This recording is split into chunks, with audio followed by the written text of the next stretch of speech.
Hello, beautiful people. Welcome to this week's edition of the Montpelier Happy Hour here on WVEW 107.7 LP Brattleboro, your community radio station. I'm your host, Olga Peters, and this is the show where we talk about how everything in Montpelier shakes out for the rest of us. I want to welcome regular contributor, Representative Emily Kornheiser from Brattleboro. Hey, Emily. Hi, Olga. Good morning. So nice to see you today. So nice to see you too. And journalist and overseer of the Vermont Political Observer blog, John Walters. Hey, John, glad to see you. Yes, as usual from my well-organized basement office. We all need one of those.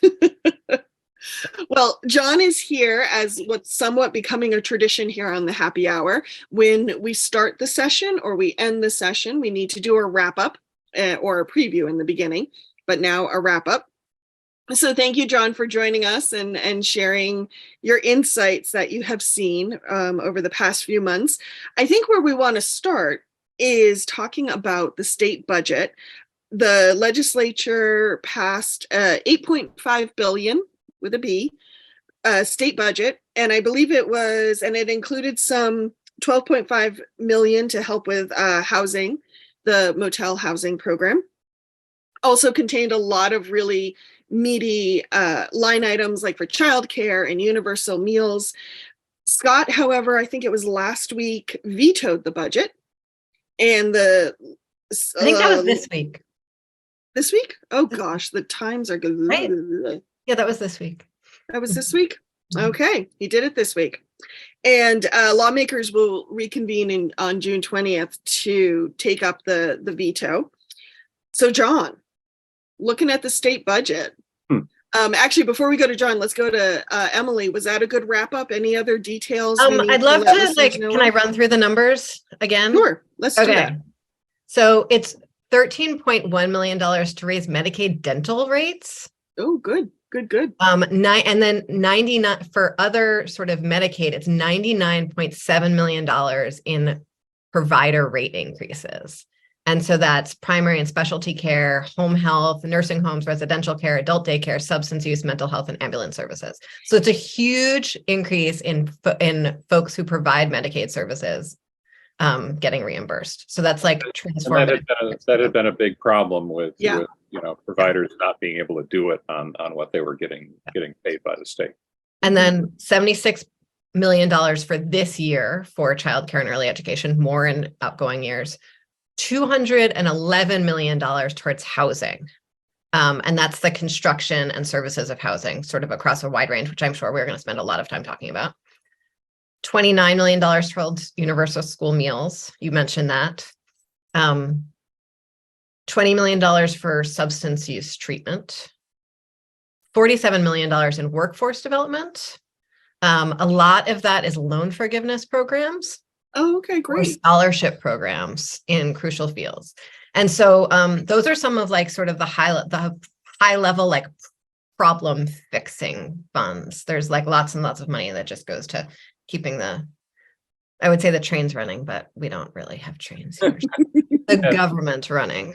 And that's taking advantage of the fact that we still have some federal COVID relief money sloshing around, but more importantly, we have had a lot of surplus revenue coming to the state coffers recently, and that has allowed the legislature to make some of these investments.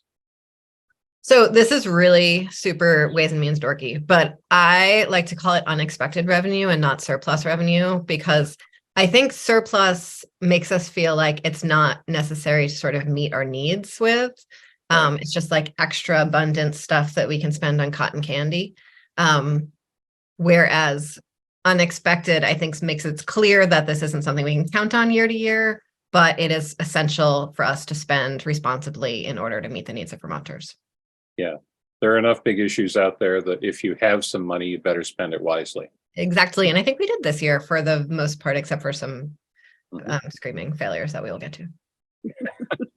So, John, what I want to ask you about the budget is we've talked on this show about a budget as a reflection of priorities. And we put our money where we care, basically. And I think most of us do that. So looking at this year's state budget, how are you seeing it as an expression of priorities? Well, I thought that across the board, and this has to do with the budget and also with other issues we may get to later, across the board, I thought the legislature did a really good job of addressing problems with substantial legislation. And in the case of the budget, substantial investments. It's difficult to get the legislature on board with anything. They got together and they did a lot of good stuff. When I did a roundup piece on this, it was a really sizable list of solid accomplishments. And in the political realm, places where the legislature took firm stands, where they basically were forcing the governor to go along with what they were doing or make a decision not to, rather than worrying about what the governor would do with a bill and trimming their own sails. They put a lot of stuff on the governor's desk that he has made some choices and he will have to make some more choices. And in that sense, this is a very strong budget in a lot of ways. And, for me, that made the one failure of the session stand out even more. And that was the emergency housing program that by the time people listen to this, we will have taken a couple more big steps on this. It's a motel voucher program. Homeless people have been given vouchers to stay in motel rooms. It was instituted at the beginning of the COVID pandemic and paid for by federal funds. The problem is that, the effects of the pandemic have eased, but the unhousing crisis has not. We still have tremendous numbers of people who are homeless, 80% of whom are being taken care of by this voucher program that is about to expire. Like for several hundred, probably about 1,000 or so people, it's going to expire this week by the time people listen to this podcast. And there's a fillip with that because Vermont Legal Aid has filed a legal challenge. They're trying to force the state to keep the program going, and we don't know how that's going to turn out. But for the legislature to act so bravely on so many issues, but not address the ending of the voucher program was frankly stunning, almost shocking to me. I still don't understand the political rationale for it. It's going to force, institutions and communities across the state to take on additional cost burdens. It's actually going to cost more money to precipitously end the voucher program than it would have to keep it going. It's just not going to come out of the state's pocket directly. Senator Ann Cummings, Representative Kornheiser's counterpart in the Senate, basically said, well, we could have done something about it, but Governor Scott's going to veto a tax increase if that's how we paid for it. And I thought, well, you're willing to risk that on a bunch of other issues, but not to keep people housed. And this is a case where these people are going to be unhoused, they're going to be unsheltered, and they're not going to have anywhere to go. Some of them will, but some of them will scramble and find places, but some of them are going to be living outside this summer with uncertainty about what happens after that. And this is a looming humanitarian disaster that was utterly predictable. Everybody saw it coming down the pike. The administration didn't do anything about it, and that's on them. But the legislature approved $12.5 million for support services to try to work with this transition, but that's not going to keep anybody in shelter.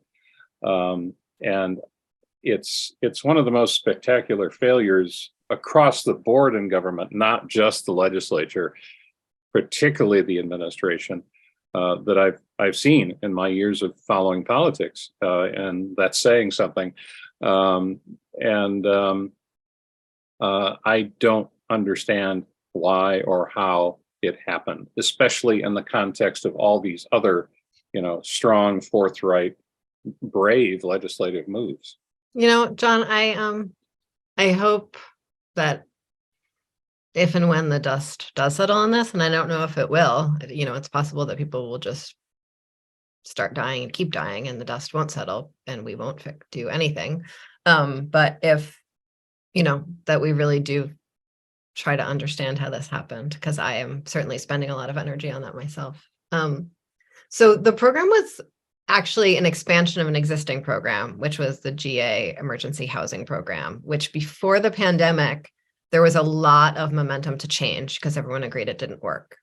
And there was some real progress made, but a lot of disagreement across within the stakeholder community around the state about how it should change, and a lot of differences from region to region. And I don't know, Windham County folks wanted to do it quite differently than some folks in other parts of the state.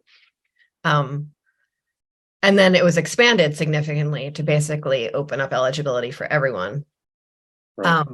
During the pandemic, and then was supposed to last, the funding we found last session was supposed to last all the way through this session. And then in September, the administration showed up and said, oh, we're out of money. We're going to end it in like 15 days or something, right? And the administration, working really closely with the Joint Fiscal Committee, Mary Hooper and I, sort of in our fury and frustration, were able to work with the administration for them to find money to keep it going until now. I thought at that point that would give more than enough time for everyone to create a plan. Yeah. And Olga, you are muted. And that plan was not proposed by the administration, was not proposed by by the policy committees. And,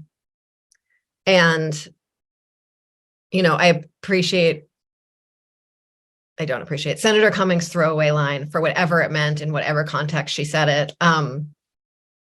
We have raised revenue for a lot of different issues this year.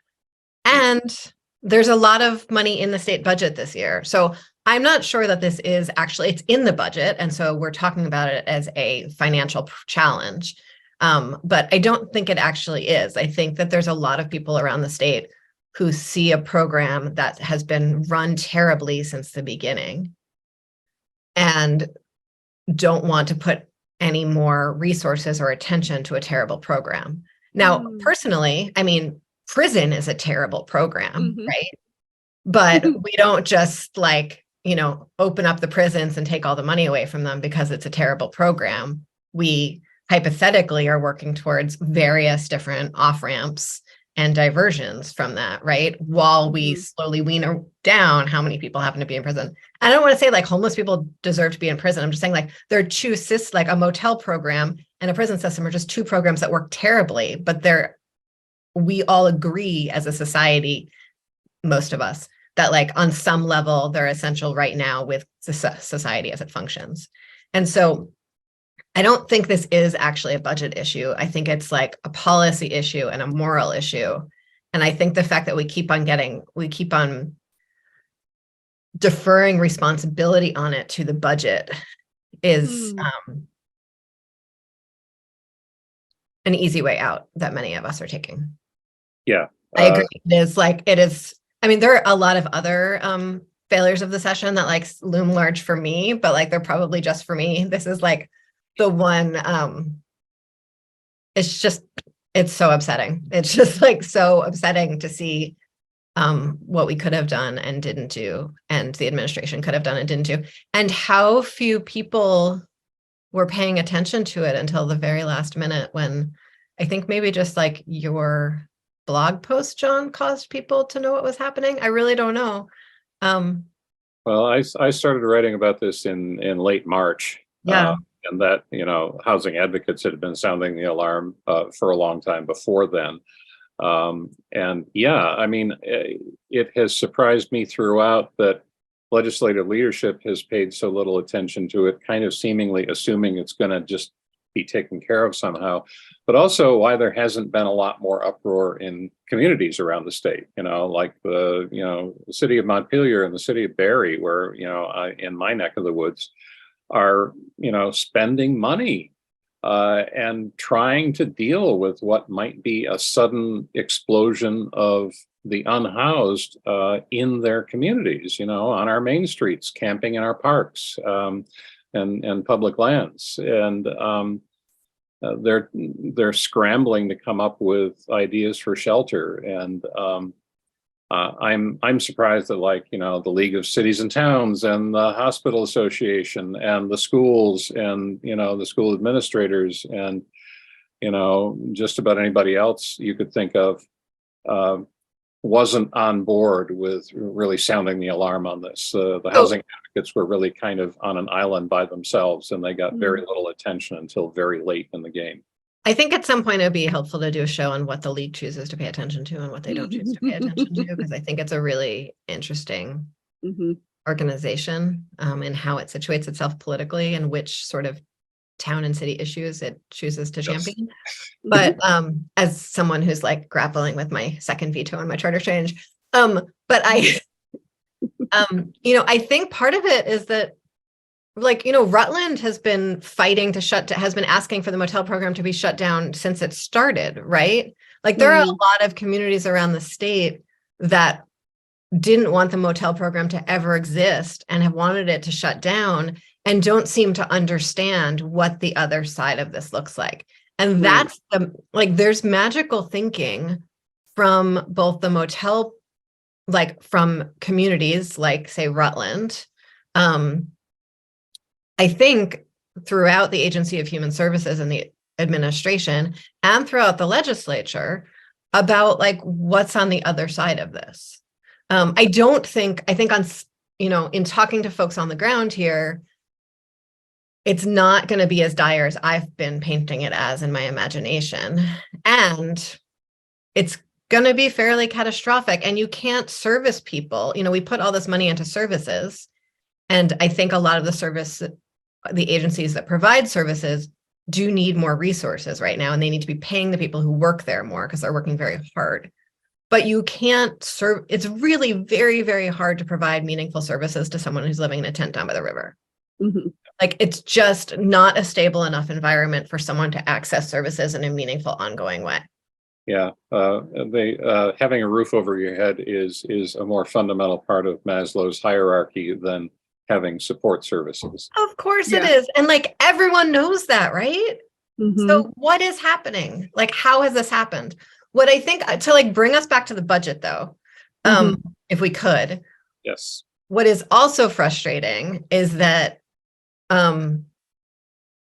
the conversation about what to do about this now is way too late. We're way too far along to do anything about it at all in this budget cycle. And so I have some colleagues who are rightly outraged and upset about the decision that we made as a legislative body, right? In order to pass this budget that does not have funding to sustain the program in it. They are threatening to not overturn the governor's veto. If that happens, we're not going to have a budget. And what we're going to do is negotiate a budget that the governor will pass. Not because we're going to say F you to those people or all of a sudden we like the governor's policies. It's just the only option to get a budget passed. And I don't understand what is missing in the, and I people talk in the legislature about something called calendar math, which sounds ridiculous, but it's actually a really important part of getting policies and laws passed.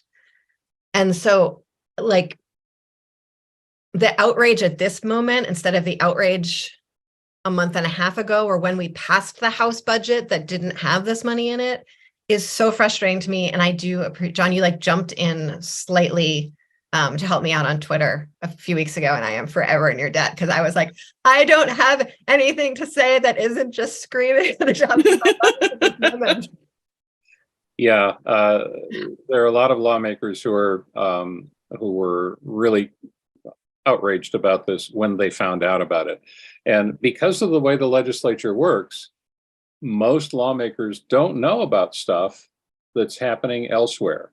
You know, you have your committee assignment. You work really hard on your committee. You know the policy area, what's going on in that committee.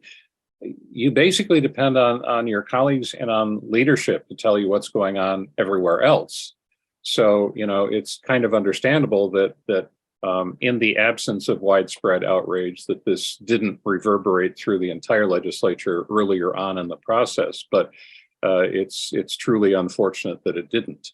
And, you know, I have some theories about again, that. to tie this back to the budget, you know, the legislature is going to come back with, 10 days left in the fiscal year. And you have to have a budget in place right by the end of the fiscal year.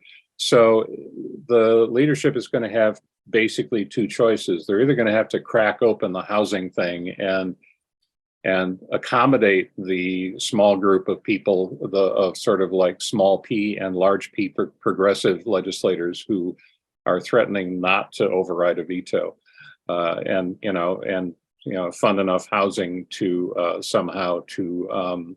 But John, there's no way to do that.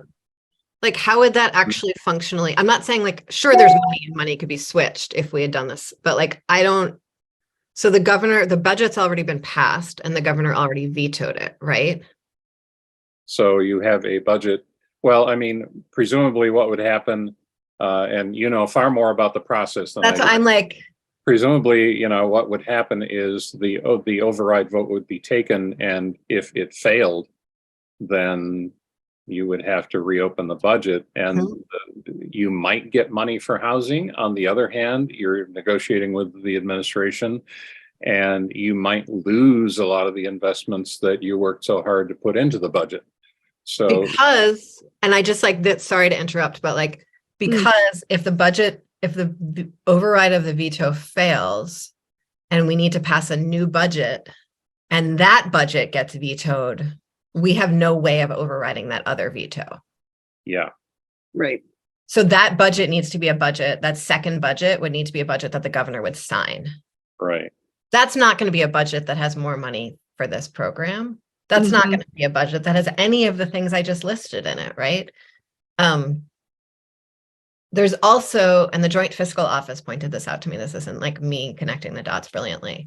But, with the looming federal shutdown, which we still can't count on, right? We would have a federal shutdown and a state shutdown simultaneously. And so we have we have absolutely no precedent for a state shutdown in Vermont state history. So we have no protocols for it. It's not, like the feds actually do have protocols for this. But we would have no state safety net in the face of a federal shutdown, and we would have no federal safety net in the case of a state shutdown. And that is super scary in the face of, all that people are going through. Yeah, it's a bad situation all around, and it does threaten to undo a lot of the stuff that the legislature did put into the budget this year.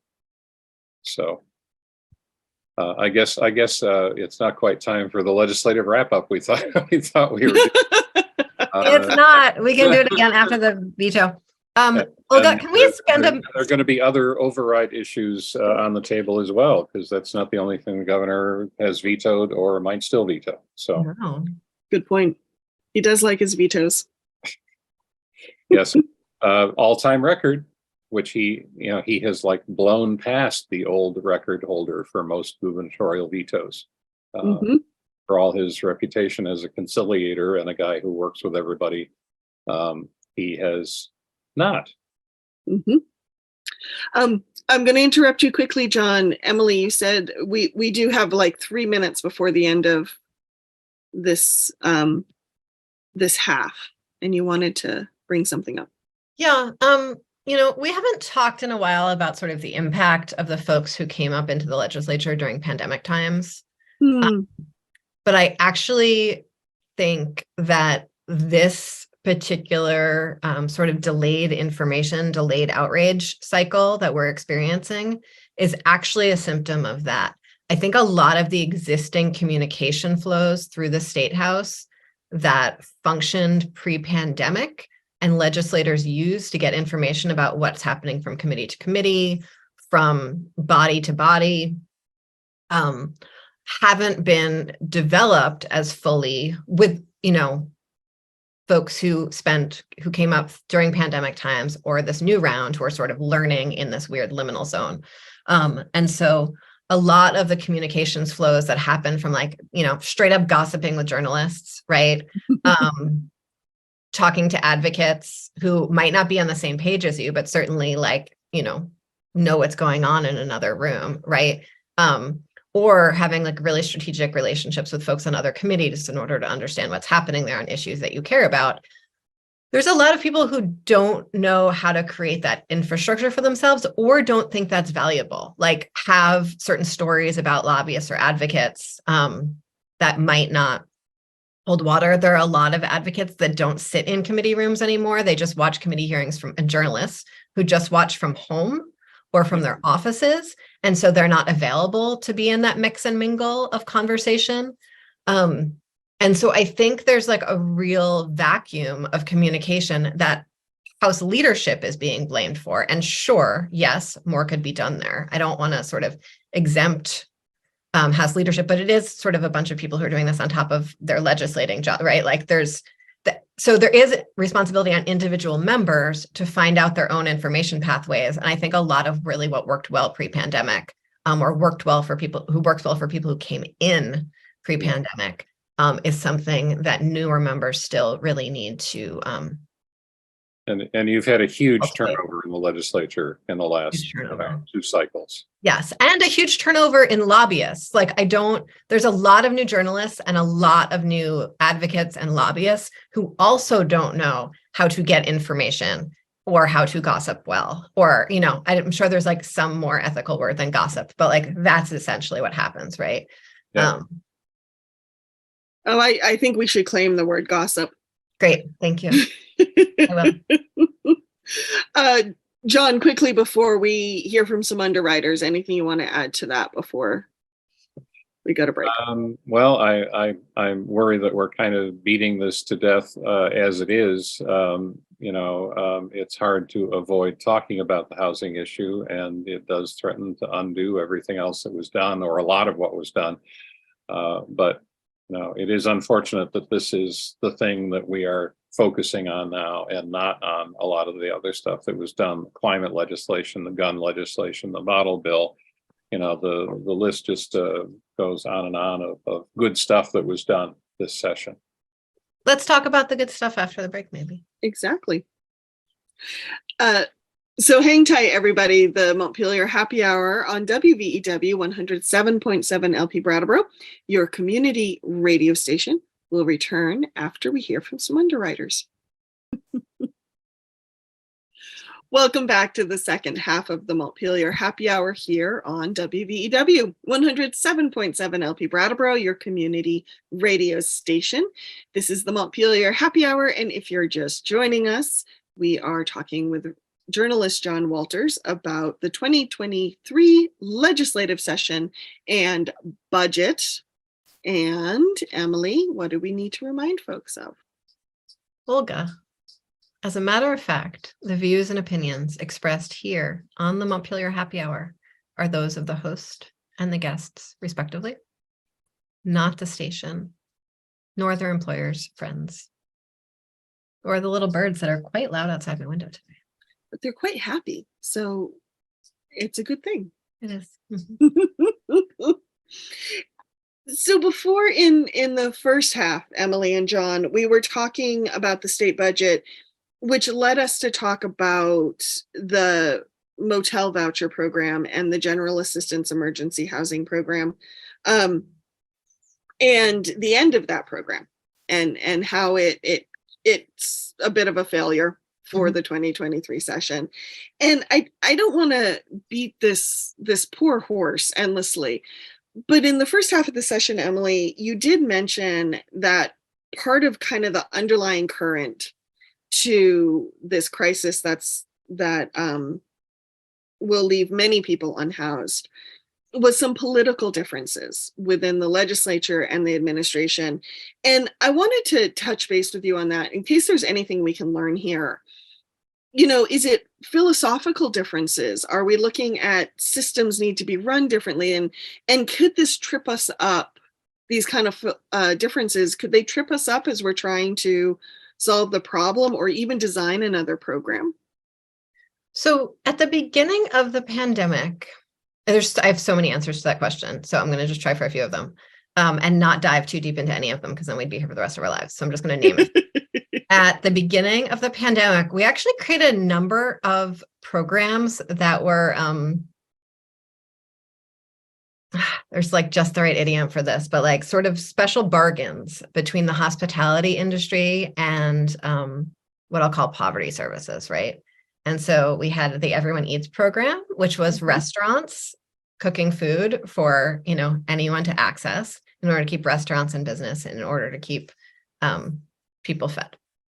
We had the motel program, which, motels and hotels all across the state got to ask whatever rates they wanted in order to house Vermonters and really have like all damages paid for, right? So like there was some really profound price gouging that happened there. And a lot of restaurants who were doing this were not doing it in like the most efficient way possible to serve the greatest number of people. It was like, part of the goal was to keep those restaurants in business. And so those were bargains that were struck for good reason at that time and place, and then were not necessarily adapted when we were in a different environment and place, right? So there are people who are willing to go along with that, who were doing it from the point of view of commerce and sustaining the tourism industry, that when that was no longer needed, I think we're less interested in it. That's one piece. Oh, interesting. There's also the different faces of rural and urban homelessness. And in this particular situation, I am going to allow us to describe Barre and Brattleboro and Rutland as urban. I generally don't allow that to happen under any circumstances. But in the case of what it means for the face of homelessness, I think it's appropriate because rural homelessness is car sleeping, unweatherized shack sleeping, couch surfing, very, very informal trafficking, essentially, like engaging in some marginally consensual sexual activity in order to have a place to sleep, that kind of thing. Urban homelessness is like people seeing people every day that they're aware don't have housing, right? And folks living in those communities needing to really encounter that reality very regularly. And there are very, very few communities in Vermont that actually experience that on a daily basis. And Montpelier really isn't one of them. Because they store their poor people in Barre. That's just like the weird reality of Vermont. So there's that. That's like another big thread there. There's also, for actually how the housing first model, which is that you provide housing first and services later, or jobs later, or treatment later, or whatever it is still fairly controversial, even though there's like vast quantities of decades of research that is the best thing to do. And Vermont's been was trying to wrestle its way through this before the pandemic, when all of a sudden we became just a housing first state without actually taking the time for all the people engaged in it to grapple with what that meant. And like the challenges that are encountered in that kind of model, right? Because you wind up with folks who aren't necessarily as complacent as your average service receiver living in the motels. Compliant, I guess. Compliant and complacent. I think both things, and that's a tension. And the Agency of Human Services has actually been working for a really long time, not a really long time, but a few years, and very particular people in DCF, like the Office of Economic Opportunity, the folks at OEO, to actually move us away from congregate services to really like mixed income communities, mixed income housing as a solution to homelessness. But that is more expensive and sometimes harder to provide services in. And so in a lot of places where they might have had like a fairly robust church basement situation for grappling with homelessness, that actually stopped existing just a year or two before the pandemic or stopped during the pandemic and was part of a long-term policy move to actually provide better, more humane services. But we hadn't really built up that infrastructure yet. And so we have this like real policy tension there around what's best for Vermonters receiving services versus what's actually possible given the infrastructure needs and the timescale. And so in the fall, when we were at Joint Fiscal Committee and we were like, okay, we have enough money to, last us through this session, I was like, okay, how many housing units are coming online in what months? How many expanded shelters that like have private rooms are coming online in what months? And how many people are unhoused right now in what communities? And like, can we build out can we just like project map this? Can we just use some like basic project management principles here to say like how many units we need for how many people in what months in order to like fix this program? And I'm not on the policy committees of jurisdiction. I was just in the committee of jurisdiction during the fall, but I never got answers to those questions. Partly because people are just like crisising, and partly because we don't actually have systems in place to answer those questions. And so it becomes really hard to do those kinds of planning that's needed to actually solve the problems. How's that? Blech. Much appreciated. And I think one thing that needs to be pointed out here is when you are making policy or crafting a program, the administration is really the only entity that has the means to do that. Yes, thank you. Legislature cannot create a program and fully write out the rules and set everything up. That's something that only the administration has the means to do. And so, what has happened at times during the late stages of this emergency housing mess is, key legislators like Ginny Lyons, the chair of Senate Health and Welfare, talked about this during the budget hearings, that they had been asking the administration, what's your plan? How are you going to transition? You keep insisting that the motel voucher program has to end. How are you going to transition out of it without having a cliff? Senator Lyons was very frustrated repeatedly over never really getting an answer from the administration. And that's just a rank failure on the part of the administration, that the legislature can only take really broad, you can try to add some money to the budget, but you can't make them spend it well. As the legal aid challenge to the ending of the voucher program has laid out exactly how deep and how pervasive the administrative failure in this whole thing has been. Where clients are not being notified that the program is going to end. Clients found out less than 2 weeks ago that they were going to be out of their motel rooms at the end of this month, at the end of May, and they found that out from the motel owners, not from anybody with the state. And there are a lot of folks staying at the motels that the service provider community in their area are not aware of. And there's actually a very, very robust system for providing services to folks who don't have housing and prioritizing them for various housing vouchers. It's actually functions really well if there's housing. And but it's like a smooth system of a person's identified, they're added to this list, and then there's a consultation and a voucher is decided on, and service provider is selected to match that voucher. It actually works well. Yeah. One of the other pieces that I think is incredibly, and I appreciate you highlighting that, John, I don't think it's really I think it's really hard for Vermonters who are not like steeped in state government to understand how much we cannot do as a Democratic Right. supermajority with a Republican governor who isn't interested in doing those things. Because we can, like, we can override vetoes, but that doesn't mean that we have cooperation in designing programs. And it's really, really dangerous and bad government and bad governance to design programs without the input of the people who are implementing them. Mm-hmm. One thing that I think also, I just want to make sure that folks don't lose track of in all of this is that it's not the same people in the motels that were in the motels a year ago.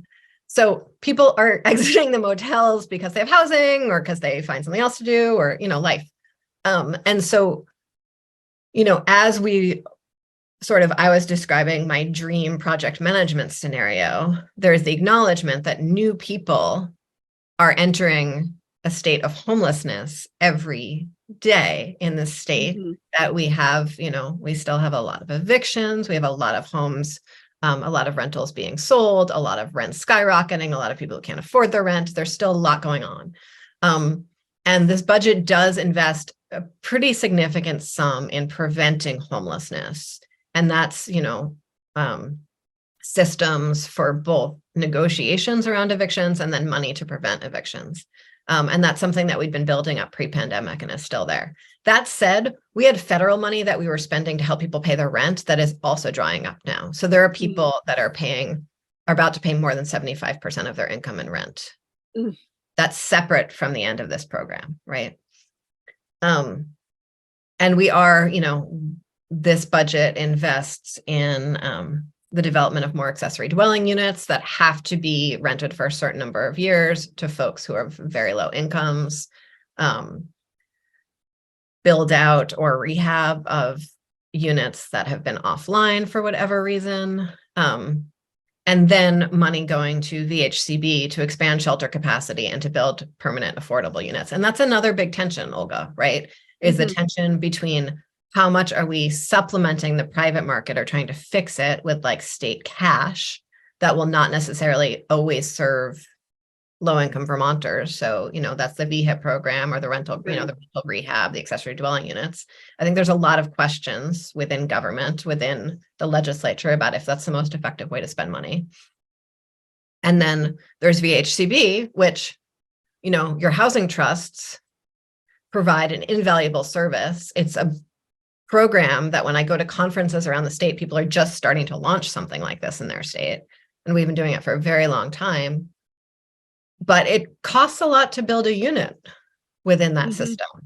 And so I think there's sort of always questions about like, is this nimble enough? Is this what we need in this emergency? That kind of thing.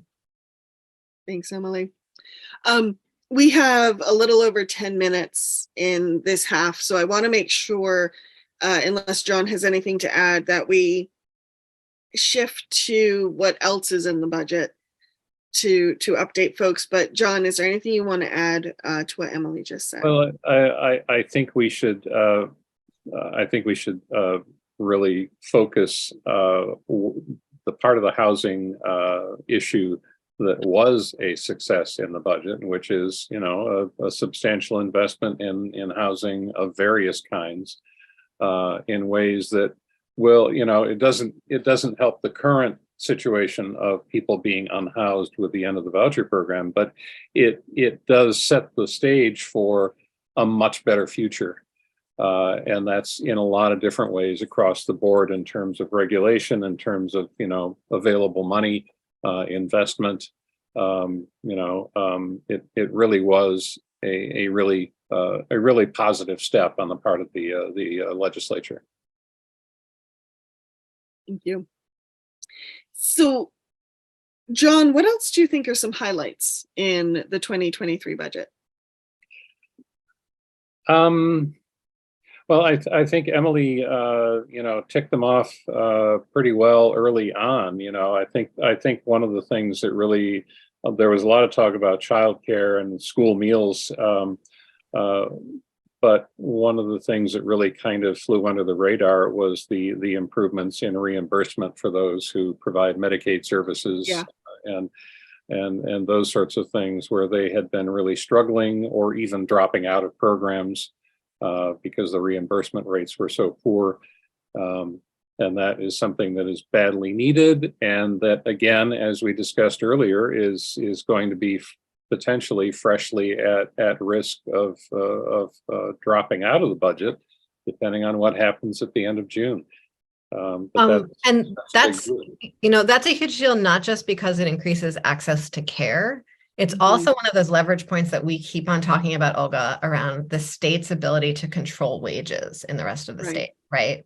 And so this is like, by increasing Medicaid reimbursement rates to something like, eventually coming close to what cost of care is, and doing that with childcare too, we're not just increasing access to care to folks who need childcare or healthcare. We're also increasing wages for those folks who contribute to their communities and will have an easier time paying their bills and will spend money and all of those other things. Yes.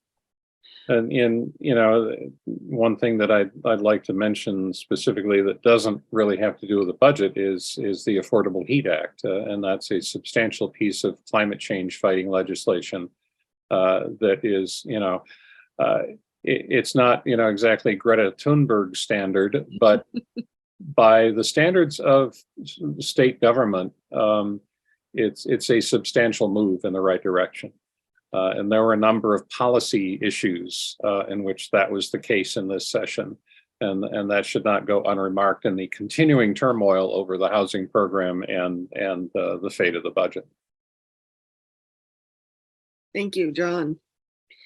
How would you, John, characterize the session that just happened? Looking at the session, looking at the budget, and I say that because in 2020, it was definitely the pandemic session, right? But now we're a few years out from the pandemic. So how would you characterize the session now? Let's sequester the emergency housing issue for the moment, and say that overall, I think the legislature, the Democratic leadership in the legislature, largely delivered on the promise that they made to voters last year when they said, give us solid supermajorities and we will act boldly and we will not be afraid to confront the governor on policy issues. And, they followed through. I mean, you never get everything you want in legislation. That's the nature of the process. But, on issue after issue, they did stuff that they had been unwilling to do in the past in terms of, passing things that the governor might object to.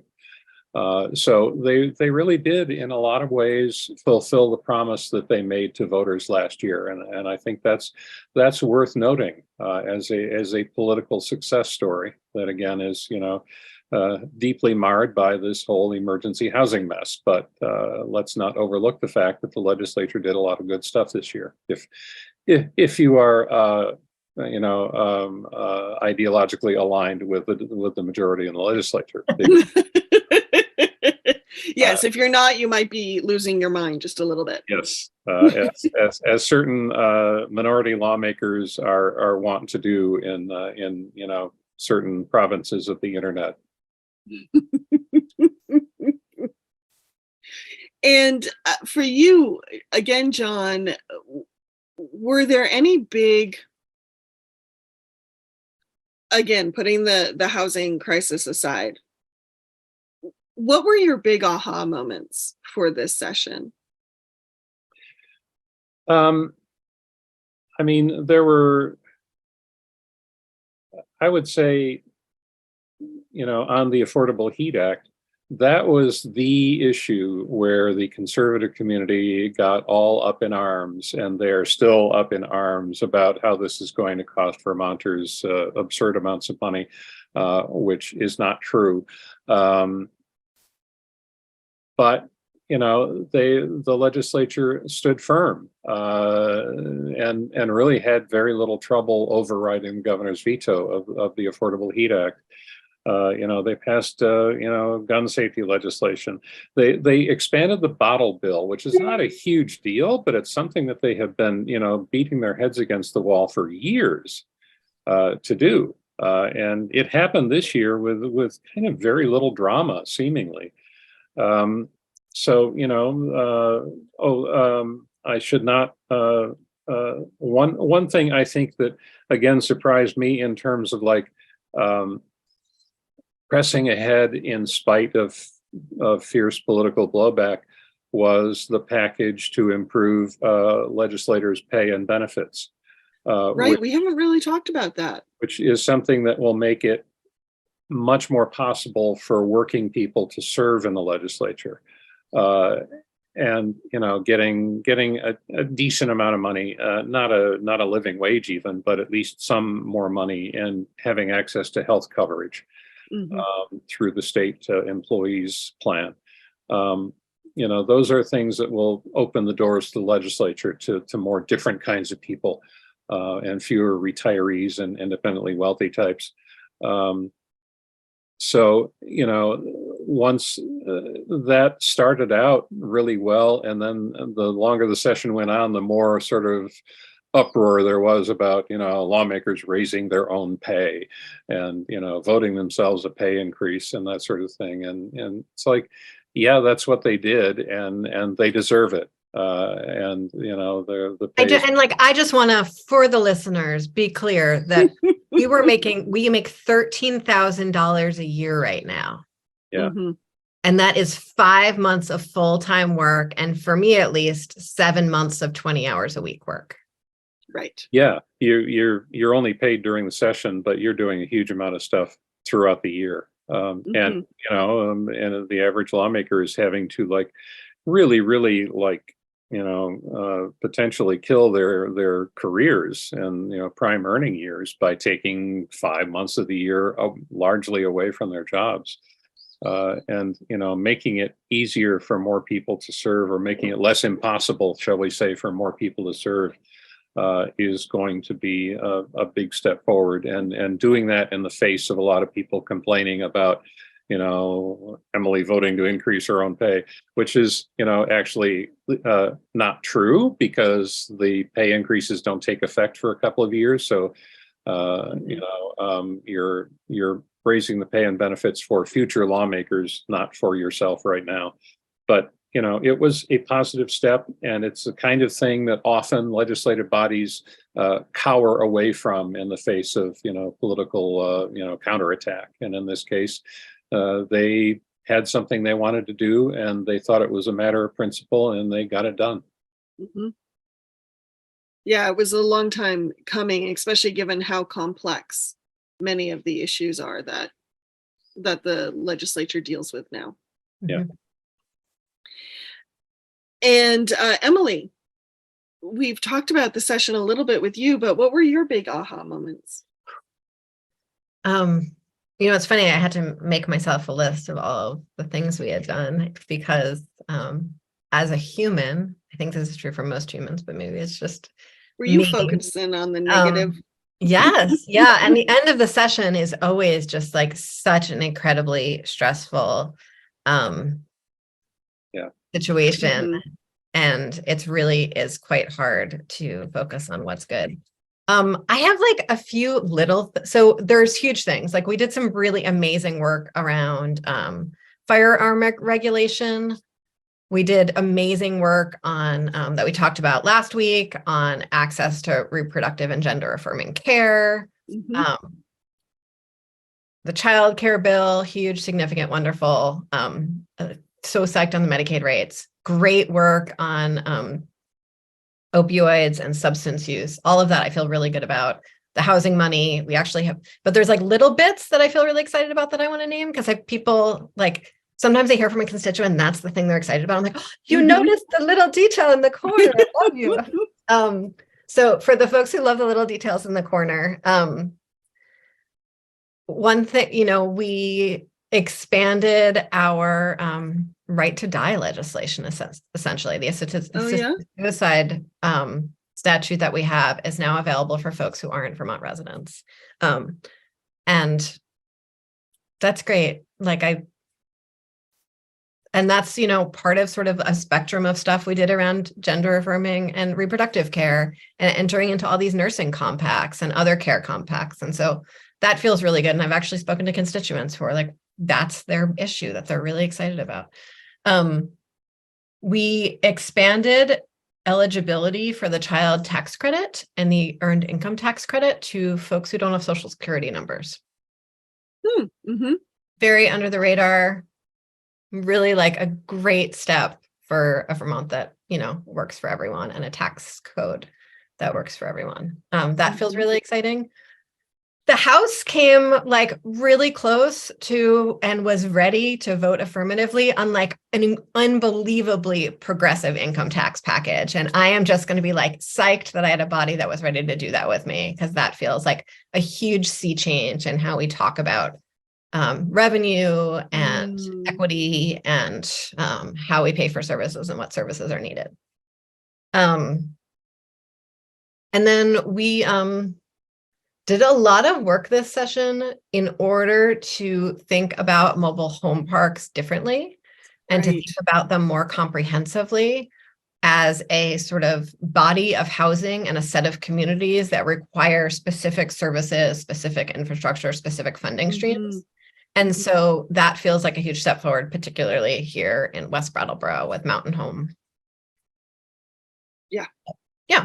Those are like my little details that I feel squiggly joy about. And and the right to repair legislation. I still feel very excited about the right to repair legislation that has not passed the Senate yet, but I'm like, things change. Bills pass after they've been living on a wall for 5 years. Magic is possible. Yeah, and a lot of these things happened relatively drama-free, which added to their happening under the radar, because there was little controversy, a little argument about them. They just kind of happened. It was. I would even say actually, and there was a lot of pre-drama about all the new chairs and all the new members, and I would say until like the last week of the session, there was no drama. Okay. Like amongst the chairs, amongst members with their chairs for the most part. Like the Act 250 legislation got like messy for a minute or two, and then the great failure around our homelessness response. But like, other than those two things, like things were pretty chill. We just like put our noses down and got our work done. What do you think, John? Congratulations. Yeah. I would agree with that. There were a lot of new chairs, particularly on the House side, and a ton of new lawmakers this year. And that's not easy to deal with for anybody, for a committee chair who might have like half or more new members on a committee, rookie lawmakers, or like, young lawmakers in terms of service. That's not an easy thing to get those people up to speed, and to get a lot of stuff done. We always focus on the stuff that's hard, that hits the rocks or doesn't work or gets watered down to nothing. To the study committees of fame. But to get a lot of stuff done in a body that's gone through as much as it has in terms of turnover is a testament to the quality of legislative leadership. In spite of their occasional, in spite of their emergency housing handling, there was a lot of good stuff this year. Thank you. Hey, I hate to cut this short. Unfortunately, we are over time on the happy hour. So, John, if people want to read more of your work, where do they go? Well, my blog is called the Vermont Political Observer. The address is thevpo.org. But if you, Google or DuckDuckGo Vermont Political Observer, you will find me. So that's where I am. He also hangs out causing trouble on Twitter. I'm still on Twitter. The last people there. I haven't. The new platforms may be better eventually, but right now there's just not the. I'm still hanging out on Twitter. And folks can find me at emilykornheiser.org with links to all the other things there. And as always, you can find the Montpelier Happy Hour here on WVEW 107.7 LP Brattleboro, your community radio station. Thanks to BCTV, you can also find us on many of the PEG stations around the state and wherever you subscribe to your podcasts. Have a great weekend, everyone.